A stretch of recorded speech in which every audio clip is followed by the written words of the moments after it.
সাবেক প্রধানমন্ত্রী বেগম খালেদা জিয়ার সুস্থতা কামনায় চালুয়াহাটি ইউনিয়ন বিএনপির উদ্যোগে দোয়া মাহফিল।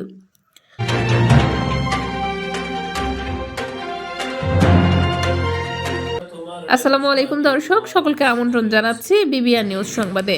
যশোর জেলা প্রতিনিধি উত্তম চক্রবর্তীর পাঠানো তথ্যচিত্রে বিস্তারিত দেখুন।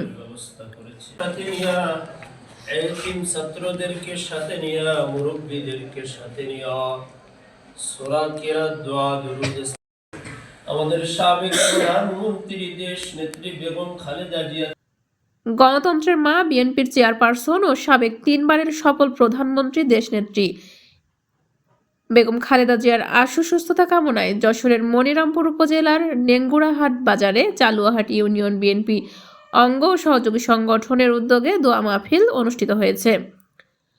রবিবার মাগরিব বাদ নেঙ্গুরাহাট দুস্থ শিশু মানব কল্যাণ সংস্থার এতিমদের সাথে নিয়ে দোয়া মাহফিল অনুষ্ঠিত হয়।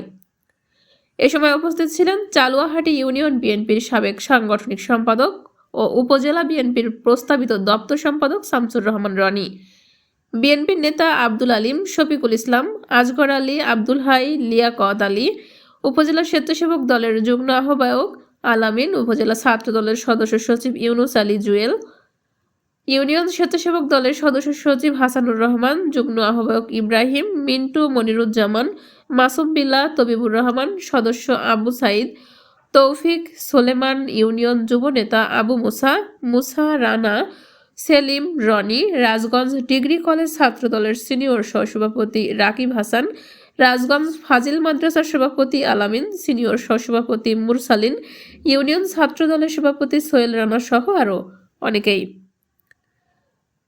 তারা বক্তব্যে বলেন, দেশনেত্রী বেগম খালেদা জিয়া গণতন্ত্রের মা ও আপসীর নেত্রী। তিনি দেশের মানুষকে আগলে রেখেছেন। এখন তিনি অসুস্থ। আমরা বেগম খালেদা জিয়ার আশু সুস্থতা কামনা করছি। আল্লাহ যেন তাকে দ্রুত সুস্থতা দান করে আমাদের মাঝে ফিরিয়ে দেন। এছাড়া উপস্থিত সবাইকে বেগম জিয়ার জন্য দোয়া করার আহ্বান জানান।